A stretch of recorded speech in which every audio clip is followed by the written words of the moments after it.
ഇന്ന് നമുക്ക് ബേക്കറിയിൽ നിന്നൊക്കെ കിട്ടുന്ന അതേ രുചിയിൽ അതേപോലത്തെ ലഡ്ഡു ഉണ്ടാക്കിയാലോ.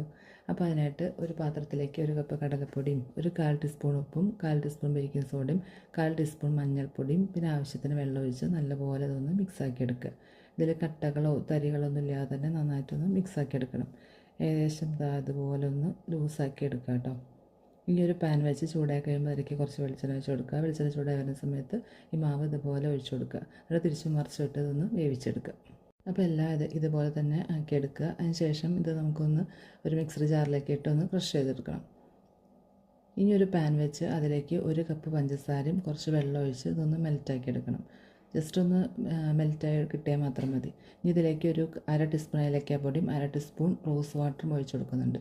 എല്ലാം കൂടെ മിക്സാക്കിയ ശേഷം നേരത്തെ നമ്മൾ ക്രഷ് ചെയ്ത് വെച്ച് ഇതിലേക്ക് ഇട്ട് കൊടുക്കുക. എന്നിട്ട് ഇതെല്ലാം കൂടെ നല്ലപോലെ ഒന്ന് മിക്സാക്കി യോജിപ്പിച്ചെടുക്കുക.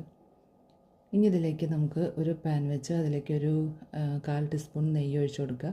അതിലേക്ക് കുറച്ച് കിസ്മിസും കാഷ്യൂവും കൂടെ ഒന്ന് വറുത്തെടുക്കുക. അതും കൂടെ അതിലേക്ക് ഇട്ട് കൊടുക്കുക കേട്ടോ. എന്നിട്ട് ഇതെല്ലാം കൂടെ ഒന്നും കൂടെ നന്നായിട്ട് മിക്സ് ചെയ്ത് യോജിപ്പിച്ചെടുക്കുക. ഇനി ഇത് ചെറു ചൂടോട് കൂടി തന്നെ വേണം കേട്ടോ നമുക്കത് ഉണ്ടാക്കിയിട്ട് ഉരുട്ടിയെടുക്കാനായിട്ട്, അല്ലെങ്കിൽ ഇത് കട്ടായിട്ട് പോകും.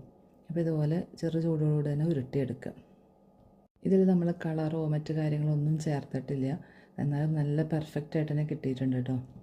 ബേക്കറിയിൽ നിന്ന് കിട്ടുന്ന അതേപോലെ തന്നെ ഉണ്ട്, അതേ ടേസ്റ്റും ഉണ്ട്. അപ്പോൾ അത്രയേ ഉള്ളൂ. Tata bye bye.